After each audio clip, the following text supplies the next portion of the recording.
आज चंद्रपूर शहरातील तुकुम परिसरातून एक अत्यंत भीषण आणि हृदय पिळवटून टाकणारी बातमी समोर आली आहे। सायंकाळी 5 वाजताच्या सुमारास झालेल्या या अपघातात एका युवतीचा दुर्दैवी मृत्यू झाला असून 3 जण गंभीर जखमी झाले आहेत, तर अनेक जण जखमी झाले आहेत। चंद्रपूर शहरातील वर्दळीच्या तुकुम परिसरात आज सायंकाळी 5 वाजण्याच्या सुमारास हा अपघात घडला। मिळालेल्या माहितीनुसार भरधाव वेगाने येणाऱ्या एका ट्रकवरील चालकाचे अचानक नियंत्रण सुटले आणि हा अनियंत्रित ट्रक थेट रस्त्याच्या कडेला असलेल्या एका मोठ्या दुकानात घुसला। ट्रक इतका अनियंत्रित झाला होता की त्याने रस्त्यावर उभ्या असलेल्या अनेक वाहनांना अक्षरशः चिरडले। या भीषण धडकेत एका युवतीचा जागीच मृत्यू झाला, तर 3 जण गंभीर जखमी झाले असून अनेक जण किरकोळ जखमी झाल्याचे वृत्त आहे।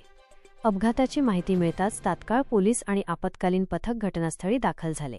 जखमींना तातडीने रुग्णालयात दाखल करण्यात आले असून त्यांच्यावर उपचार सुरू आहेत। चंद्रपूर शहरातील एक गजबजलेला परिसर असल्याने या अपघातामुळे परिसरात काही काळ प्रचंड गोंधळ निर्माण झाला आणि मोठ्या प्रमाणात वाहतूक कोंडीची परिस्थिती उद्भवली। या घटनेमुळे संपूर्ण चंद्रपूर शहरात हळहळ व्यक्त होत आहे।